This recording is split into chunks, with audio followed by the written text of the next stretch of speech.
Seattle Interactive Conference, Design Swarms. Hi, I'm Brian Rauschenbach with the Seattle Interactive Conference. We're in our 5th year this year, and we wanted to sort of bring something to the event that was an interactive experience. We sort of layered on top of that a regional issue that we're dealing with here. We had the mayor announce this week that there was a state of emergency in Seattle around homelessness. We partnered up with Mary's Place to piggyback off a campaign that they're running right now around No Child Sleeps Outside. So the Design Swarm really helped us develop an interactive storyboard here on site over 2 days with teams from our region, and some teams came as far up from Portland to participate. So what is really happening here that I want you to take away? Our world is being transformed. Our world is being transformed by hackers, makers, tinkerers, inventors.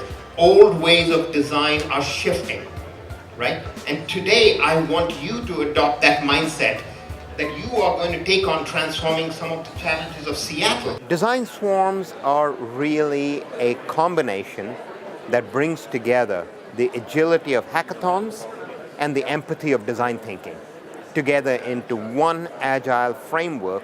And design swarms are a way to take on these very wicked problems by bringing a group together of people who have complementary skills in design, in technology, in business, and to be able to move them through a series of sprints to be able to solve this problem using their superpowers. I participated in a design swarm at the Seattle Interactive Conference 2015, and my superpowers are graphic design and illustration. Within our group, my superpowers were strategy, obviously, and storytelling. And the wonderful thing about the design swarms is it brings in this collision of superpowers. Everyone has something to bring to the table, collide with something else, have it build on itself, mutate, and really solve these wicked problems that are facing us today. And hopefully we can keep this going and get more and more people to come together and swarm together to help solve these problems. And in the other hexagon, I want all of you to give yourself a team name. And the last one, you are here to solve a really hard problem of helping our city be a city that doesn't have an issue of homelessness. So I want you to give yourself a slogan. What is the aspiration of your team? All right? So 10 minutes to do that. Go. The urgency of this challenge, not just in the announcement the other day, but it's something that we as Seattleites have been witnessing for a while, and the ability to kind of jump in and not necessarily be hired by anybody to take on this challenge, but to do it and know that you can bring skills to the table that could have some positive impact in the community is something that's very, very fulfilling, I think, for a lot of the people that worked here today. At this point, I would like to invite Marty, who is the executive director of Mary's Place, to come here and tell us about what fabulous, fabulous Mary's Place does. So we want to explain a little bit about Mary's Place. Mary's Place exists to answer some pretty tough questions that kids may ask their moms. Questions that may be easy for some of us to answer, but a homeless mom, it becomes a challenge. Mom, when are we going home? Dad, I don't feel so good. Where can I lie down? It's cold. Mom, can we go inside? Dad, will the school bus find us in our car? At Mary's Place, we work to answer some of those questions. If you don't know, there are 500 families sleeping outside tonight. Not enough shelter beds to bring them all inside. But to understand a little bit more about Mary's Place, you have to understand the women that we serve. The moms, the single women, the senior women. They are women that are just like you and I. And they face challenges like you and I. It was very interactive. They kept going back to, we had our experts. We had women who have been through homelessness, who are living through homelessness, here to answer questions, and they weren't afraid to go and ask them questions. They kept going back and saying, okay, now what about this, and how does this work? So it wasn't about taking their ideas and running with it. It was, it was a lot of working together in partnership and listening to the experts. I can't even talk about how many times someone has lost their ID and I'm like, all right, so you have to go find your high school transcripts, check stubs. Another critical part of the process is to bring people who have certain talents and capabilities, but also to bring together people, stakeholders, to become part of the team, right? Who bring real experience. In this particular experience, we've had folks who have actually gone through the experience of being homeless, who actually go in and out of these teams.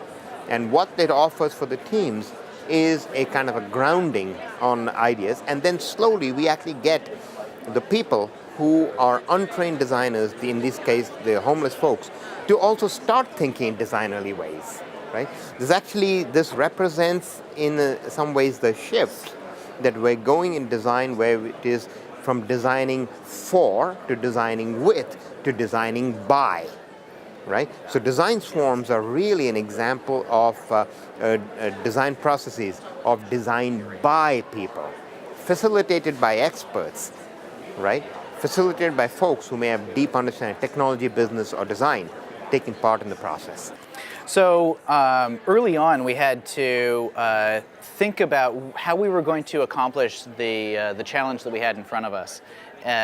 Early on through this Design Swarm Challenge, you can see all these blue Post-it notes that are back behind us were a way for us to make sure that we're getting enough ideas and enough content out to steamroll good events, or good ideas to make sure that we had something good. But right across the tables from us were so many representatives from Mary's house. So as soon as we ran through a small stack of Post-it notes each, we went right to the client and started doing client interviews. They were so forthcoming and ready to share their challenges. They made it really easy for us to really identify what kind of impacts we could have. And then we continued to go back to them to get more and more bits of information and validation. It was a great process. You have to have a kid. Don't go to a shelter. Not a family shelter. Okay, so we are just single women. You have that here, same-sex families and Look at the process folks have gone through. You know, look at the Design Swarm canvases. And they went from understanding who they were. This is where they understood their superpowers. They created a mission for themselves. They created a name for a team. Then, in a very short amount of time, they created over 50 ideas, which you can see over here. And then they moved from that, those 50 ideas, and pulling together the approximately, 500 or 600 ideas in the room, together into 5 directions, 5 promising directions, and from those they built what is really a system diagram, which is the core idea and all the features and capabilities around that idea. And so that is the description. And then they did one more flip. They again got feedback, and look at this. This is beautiful. This is where now they convert that into a user story full of empathy and emotion about the real life of a real human being interacting with the solution they're proposed. And so this is one, and then 9 of these all around the room, which is fantastic. Look at that. I think it was fantastic to actually engage in an activity like a design swarm at an interactive conference, because too often you're kind of being passive and sitting and listening to speakers, and this design swarm really allowed for an opportunity to delve into an interactive design process in a great environment with great people. I haven't done a pitch quite like this before. Oh, yeah, the 20 by 20? Yeah. Yeah, okay, yeah. Yeah, the format, so it's interesting. They have 20 slides, 20 seconds per slide, so it's on a timer. They've got to be clear about every one of those slides. Why does slide 1 go to 2, go to 3, to get that narrative arc to bring that idea to life. So I think what your challenge will be, and I think you've got it, but what I would do is you got to lead with the insight that you've hit on. So I wouldn't bury the lead. How's this coming along? So what I'm trying to do is coach out really what's the heart of their story. These guys have been working on it. They have so much up here. They only have 5 minutes to convey everything that they need to get across. And so that's what that's the end of this.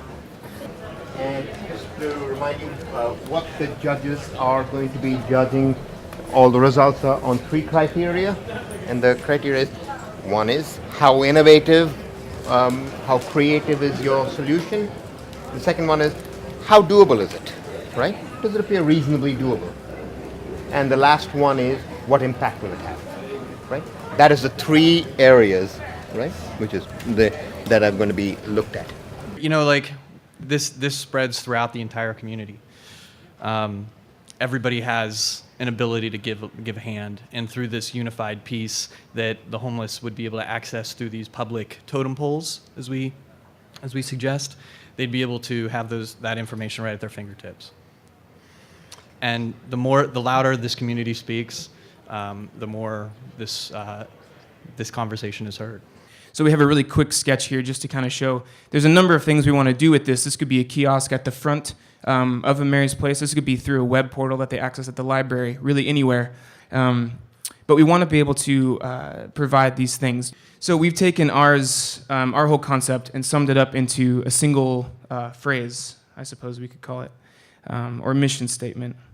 And that says, eliminating barriers and providing opportunities for people to take their next step. And the key to that is, like I said, not telling them what to do, but opening the appropriate doors and helping close some other doors, hoping that they can make the appropriate decisions for themselves.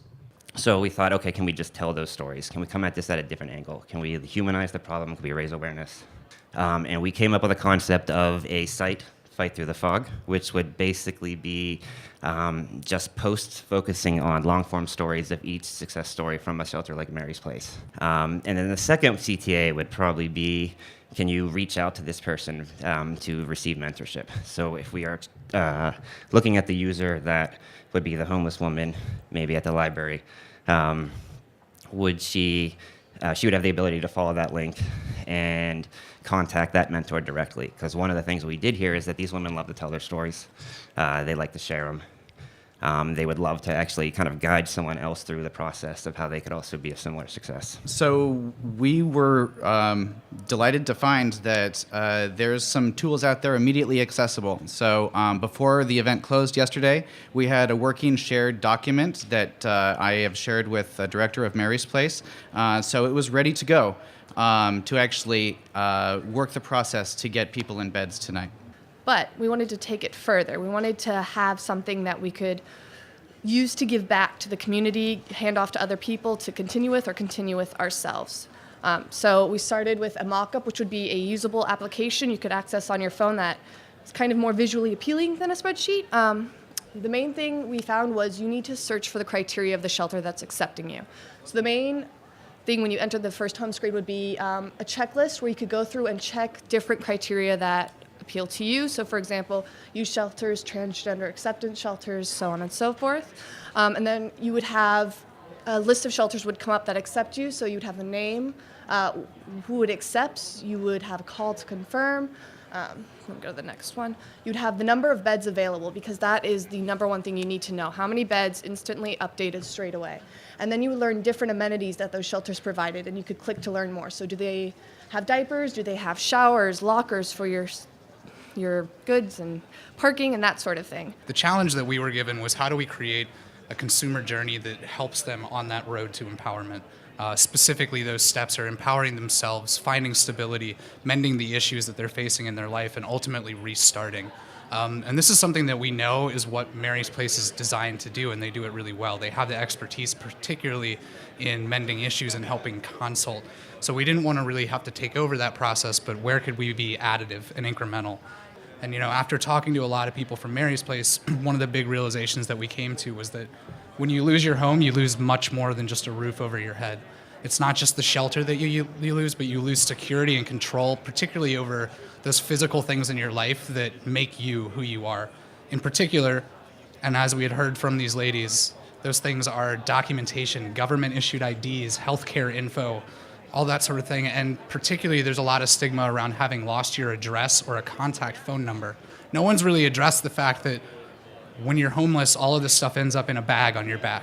And if you lose it, it's very, very hard to take those steps to move forward and get back into being back on your feet because you need a government identification to get an apartment, to get a job, different things like that. So our design thinking approached how can we really help people solve that issue? And that came to this idea of creating essentially a virtual safeguard for people's identity that we're essentially calling Identity Haven right now. Working with community partners like Mary's Place as well as other corporate sponsors that would have brick and mortar locations. We would encourage people who are homeless to come in and have an uptake inventory meeting with people and have the documents that they have uploaded to this platform so that they're in a place where they're saved, they're secure, and they can be accessed at any time.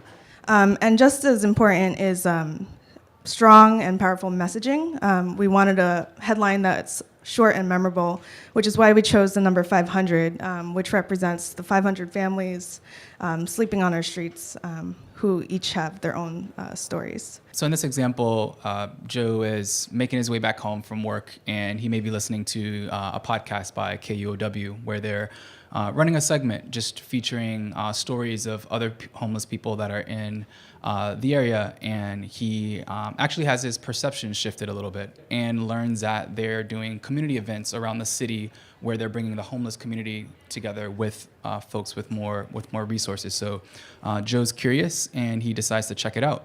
So in his neighborhood of Ballard, he passes by the local coffee shop, sees that they're supportive of the 500 movement, and they're bringing together the community for one night to host a dinner, potentially provided by Fair Start, where people can share stories, they can kind of get together and decide how they can make an impact.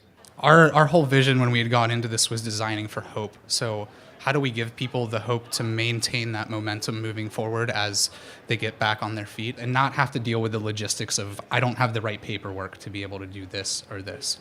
So we feel this removes a huge barrier and empowers them to feel not only that they're in control of their identity, but that they can focus their efforts on the things that really matter to getting back to where they were before. All right, great. Thank you, folks. Great job.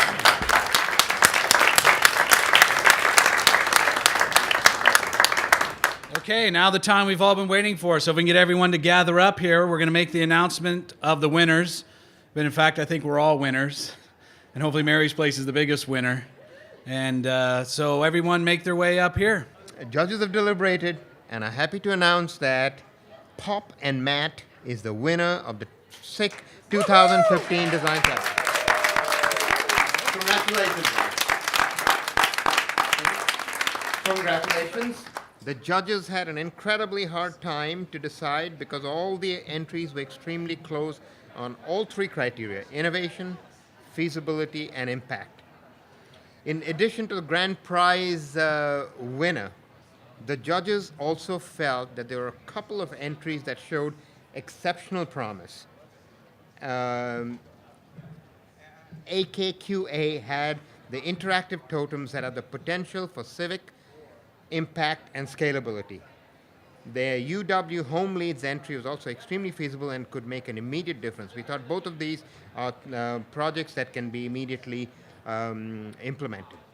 Having said that, we believe that all of the finalists, without exception, have extremely high potential, and we'll be working to try to figure out how we can actually move these into reality. Thank you very much, and congratulations, everybody. Well done. So once again, thank you very much for your work. It's been fantastic. I do want to offer the last word back to Mary's Place. And if you folks have any thoughts on it. I just want to say this is amazing. If you notice, we were tearing up as we walked by. You get it. You get that there's a problem, but you also get that there's a solution, and the solution is community. And so we're excited to see some of these ideas kind of move forward into the next phase, and just thank you so much for letting us be a part.